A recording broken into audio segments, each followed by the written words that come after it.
एक बार चार दोस्त अपने कॉलेज के प्रोफेसर से मिलने उनके घर जाते हैं। प्रोफेसर उन चारों से मिलकर बहुत प्रसन्न होते हैं। कुछ समय बातें करने के पश्चात प्रोफेसर रसोई में चाय बनाने चले जाते हैं, क्योंकि प्रोफेसर के हाथ की बनी चाय में कुछ अलग ही कमाल होता था।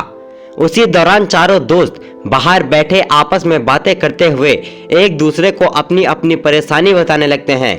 कोई कहता कि मेरे पास एक अच्छी कार नहीं है, तो कोई कहता कि मेरे पास एक अच्छा फोन नहीं, और कोई कहता कि मेरी तनख्वाह नहीं बढ़ रही है।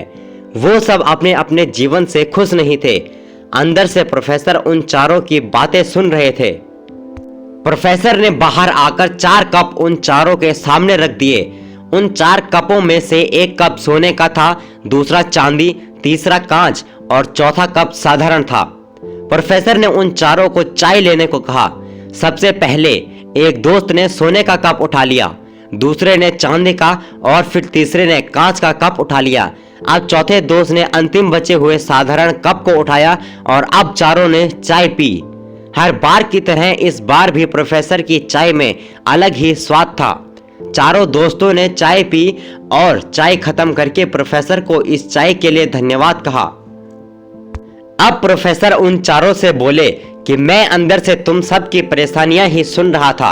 तुम चारों ने चाय अलग अलग कप में पी, लेकिन चाय का स्वाद सभी को एक समान आया। अर्थात चाय सोने के कप में पियो या फिर साधारण कप में, चाय का अच्छा होना जरूरी है, ना कि कप का। कप तो केवल एक साधन है चाय को पीने का, लेकिन तुम सभी सोने के कप में खुशी ढूंढ रहे हो, जबकि तुम्हें आवश्यकता है अपनी चाय को बेहतर बनाने की।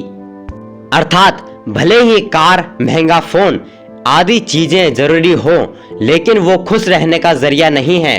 वह तो केवल सुविधाएं हैं, साधन है। आप जीवन में खुश रहकर और लगन के साथ काम करेंगे तो ये साधन भी आपके पास सही समय पर आ जाएंगे। अर्थात दोस्तों, जरूरी नहीं है कि हर किसी के पास महंगी चीजें, अच्छी सुख सुविधाएं हो। जरूरी ये है कि आपके पास जो भी है, आप उसमें अपना जीवन कैसे व्यतीत करते हैं, आपका उसमें अपने जीवन जीने का क्या तरीका है। आपको खुशी इन महंगी चीजों में नहीं, बल्कि उनमें ढूंढनी है जो आपके पास आज है। अतः आपको अपने जीवन में खुशी से अपने काम पर ध्यान देना है, ना कि सुख सुविधाओं के साधनों और महंगी चीजों से विचलित होकर अपना ध्यान भटकाना है। भले ही वो साधन आपकी ख्वाहिशें हो सकते हैं, लेकिन वो ना भी मिले तो परेशानी किस बात की। और यदि आप खुद को और खुद के काम को लगातार बेहतर बनाते जाएंगे तो सही समय आने पर ये सारी चीजें भी आपके पास अवश्य स्वयं आ जाएंगी।